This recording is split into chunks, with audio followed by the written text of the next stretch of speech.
എടിയെ നമ്മുടെ അമ്പലത്തിലെ പ്രസാദൂട്ടിന്റെ റീല് വന്നേക്കണു.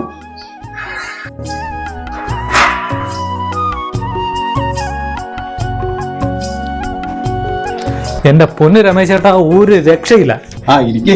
എവിടെ അമ്പലം നല്ല തിരക്കാണോ? അമ്പലത്തിൻ്റെ അവിടെ എന്നാ തിരക്കാന്നറിയാവോ? മനസമാധാനമായിട്ടൊന്ന് പ്രാർത്ഥിക്കാൻ പോയതാ. ഏതോ വ്ളോഗറുടെ വ്ളോഗ് കണ്ടിട്ട് കണ്ടമാനം ജനങ്ങളെ വന്നിരിക്കുന്ന പ്രസാദകൂട്ടിന്, വേറൊന്നിനുമല്ല. അതേ ഇവന്മാരുടെ വീട്ടിലൊന്നും തിന്നാനും കുടിക്കാനും ഉണ്ടാക്കാറില്ല. എടി നീ എന്നാ പരിപാടി കാണിച്ചത്? നമുക്ക് അവിടുന്ന് പാഴ്സൽ കൊണ്ടാണല്ലോ പാത്രം എടുത്താൽ മറന്നുപോയോ? ബെസ്റ്റ്. രമേശ് ചേട്ടൻ ഇരിക്കണ്ടല്ലോ അവിടെ. രമേശ് ചേട്ടാ പ്രസാദൂട്ടിനല്ലേ ഞങ്ങള് പോവാ.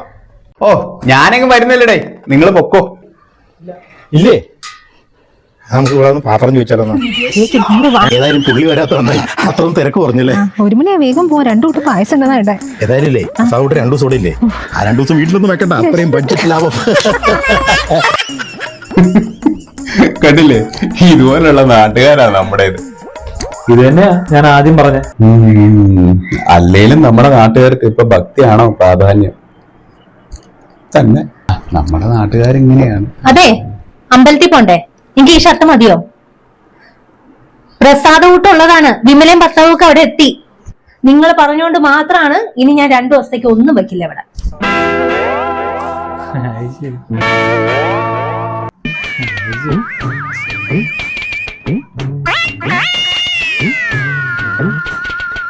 എന്താ നിങ്ങൾ കണ്ണുകൊണ്ട് ആക്ഷൻ ഒക്കെ കാണിച്ചോണ്ടിരിക്കുന്നത്?